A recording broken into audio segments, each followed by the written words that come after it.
एक बार की बात है, एक छोटे से गांव में एक प्यारा सा लड़का था जिसका नाम था अजय। अजय बहुत जिज्ञासु और साहसी था।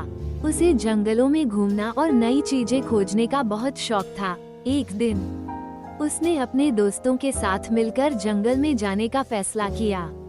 जंगल में उन्होंने एक चमकदार पत्थर देखा। वो पत्थर सुनहरे रंग का था और उसमें अजीब सी रोशनी चमक रही थी। अजय ने सोचा कि यह पत्थर किसी जादुई चीज का हिस्सा हो सकता है। उसके दोस्तों ने उसे रोकने की कोशिश की, लेकिन अजय ने पत्थर को उठाने का निश्चय किया। जैसे ही उसने पत्थर को छुआ, अचानक एक विशालकाय जादुई पक्षी वहां प्रकट हुआ।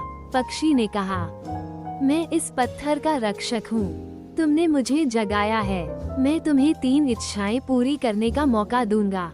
अजय ने पहले ही अपने दोस्तों के साथ मिलकर ये तय किया था कि वे अपनी इच्छाएं सोच समझकर ही मांगेंगे। पहली इच्छा में अजय ने कहा, मैं चाहता हूँ कि हमारे गांव में कभी भी कोई भूखा न रहे।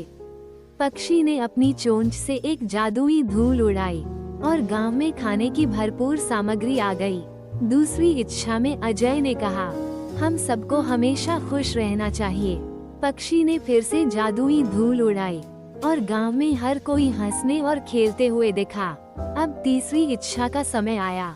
अजय ने सोचा और कहा, मैं चाहता हूँ कि हम सभी एक साथ मिलकर हमेशा साहसिकता की कहानियाँ सुनें और नई जगहों की खोज करें। पक्षी ने फिर से जादुई धूल उड़ाई और गांव में एक बड़ा पुस्तकालय बन गया, जहाँ सभी बच्चे नई नई कहानियाँ पढ़ सकते थे। पक्षी ने कहा, तुम्हारी इच्छाएं पूरी हो गई हैं। याद रखना, सच्चा जादू दोस्ती और एकता में है। ये कहकर पक्षी उड़ गया। अजय और उसके दोस्त खुशी खुशी गांव लौटे और उन्होंने अपने नए अनुभवों के बारे में सबको बताया। उस दिन से गांव में न केवल खुशियां बढ़ी, बल्कि सभी ने मिलकर नई कहानियां सुनने और एक दूसरे की मदद करने का संकल्प लिया। और इस तरह अजय ने अपने साहस और बुद्धिमानी से अपने गांव को एक जादुई जगह बना दिया।